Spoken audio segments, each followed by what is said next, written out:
India China അതിർത്തി തർക്കങ്ങൾ പരിഹരിക്കുന്നതിനുള്ള പ്രത്യേക പ്രതിനിധികളുടെ ചർച്ചയ്ക്കായി ദേശീയ സുരക്ഷാ ഉപദേഷ്ടാവ് അജിത് ഡോവൽ ചൈനയിലേക്ക് തിരിക്കുകയാണ്.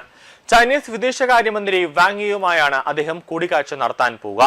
സമാധാന ചർച്ചകൾ ചൊവ്വാഴ്ച നടക്കും. ഉഭയകക്ഷി ബന്ധങ്ങളുടെ സുഗമമായ മുന്നോട്ടുപോക്കിന് അതിർത്തിയിലെ സമാധാനം അനിവാര്യമാണെന്ന് ഇരുപക്ഷവും ആവർത്തിക്കുന്ന സാഹചര്യത്തിലാണ് നിർണായകമായ ഒരു കൂടിക്കാഴ്ചയ്ക്കായി ഡോവൽ നാളെ ചൈനയിലേക്ക് തിരിക്കുന്നത്. ഇന്ത്യ ചൈന അതിർത്തി പ്രശ്നവുമായി ബന്ധപ്പെട്ട് 25ാമത് പ്രത്യേക പ്രതിനിധി ചർച്ചയുടെ ഭാഗമായി ചൈനീസ് വിദേശകാര്യമന്ത്രി വാങ് യിയുമായി ഡോവൽ കൂടിക്കാഴ്ച നടത്തും. ചൊവ്വാഴ്ചയാണ് ഡോവലും വാങ് യിയും തമ്മിലുള്ള നിർണായകമായ ചർച്ച നടക്കാൻ പോകുന്നത്. 2003 രൂപീകരിച്ച ചർച്ചാ സംവിധാനത്തിന്റെ ഭാഗമായാണ് കൂടിക്കാഴ്ച. 3488 കിലോമീറ്റർ ദൈർഘ്യമുള്ള ഇന്ത്യ ചൈന അതിർത്തി തർക്കമാണ് ചർച്ചകളിലെ പ്രധാന വിഷയം. അതിർത്തി പ്രശ്നത്തിന് ഇതുവരെ പൂർണ്ണ പരിഹാരം കണ്ടെത്താനായിട്ടില്ലെങ്കിലും സംഘർഷം നിയന്ത്രിക്കുന്നതിനും ഇരു രാജ്യങ്ങളും തമ്മിലുള്ള ആശയവിനിമയം തുടരുന്നതിനും ഈ സംവിധാനം പ്രധാനപ്പെട്ടതാണെന്നാണ് വിലയിരുത്തപ്പെടുന്നത്.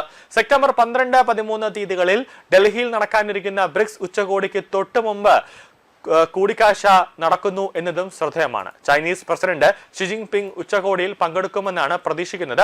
ഉച്ചകോടിയുടെ ഭാഗമായി പ്രധാനമന്ത്രി നരേന്ദ്രമോദിയും ഷി ജിൻപിങ്ങും തമ്മിൽ പ്രത്യേക കൂടിക്കാഴ്ച നടത്താനും ഉഭയകക്ഷി ബന്ധങ്ങൾ മെച്ചപ്പെടുത്താനുള്ള വഴികൾ ചർച്ച ചെയ്യാനും ഇതിലൂടെ അവസരമൊരുക്കുന്നു എന്ന ഒരു ശുഭപ്രതീക്ഷയും ഉണ്ട്. കൂടാതെ ഇരു രാജ്യങ്ങളിലെയും ഉദ്യോഗസ്ഥർ ഈ ചർച്ചയിൽ പങ്കെടുക്കും. Chinese president Xi Jinping BRICS ഉച്ചകോടിക്കായി ഇന്ത്യയിലേക്ക് എത്തുമെന്ന കാര്യത്തിൽ ഔദ്യോഗിക സ്ഥിരീകരണം ഇതുവരെ ഉണ്ടായിട്ടില്ല.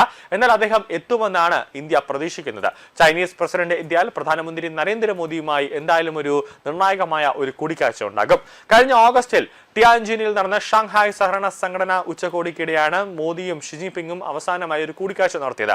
ഇന്ത്യ ചൈന അതിർത്തി തർക്കം സമഗ്രമായി പരിഹരിക്കുന്നതിനായി 2003 പ്രത്യേക പ്രതിനിധികളുടെ ചർച്ചാ സംവിധാനം രൂപീകരിച്ചത്. ഈ സംവിധാനം വഴി തർക്കങ്ങൾക്ക് പൂർണ്ണ പരിഹാരം കാണാൻ കഴിഞ്ഞിട്ടില്ലെങ്കിലും ഇരു രാജ്യങ്ങളും തമ്മിൽ വിവിധ മേഖലകളിൽ ഉണ്ടാകുന്ന കടുത്ത സംഘർഷങ്ങൾ ലഘൂകരിക്കാൻ ഇത് വളരെ ഉപയോഗപ്രദമാണെന്ന് ഇരുപക്ഷത്തിന്റെ വിലയിരുത്തലുണ്ട്. കഴിഞ്ഞ വർഷം ഓഗസ്റ്റിൽ ടിയാൻജിനിൽ നടന്ന ഷാങ്ഹായ് കോർപ്പറേഷൻ ഓർഗനൈസേഷൻ ഉച്ചകോടിക്കിടെയാണ് ഡോവലും വാങ് യിയും അവസാനമായി ഒരു കൂടിക്കാഴ്ച നടത്തിയത്. അതിനിടെ അരുണാചൽ പ്രദേശിലെ അപ്പർ സുബാൻസിരി മേഖലയിൽ ചൈനീസ് സൈനിക നീക്കം വർദ്ധിച്ചതായി റിപ്പോർട്ടുകൾ പുറത്തു വന്നിട്ടുണ്ട്.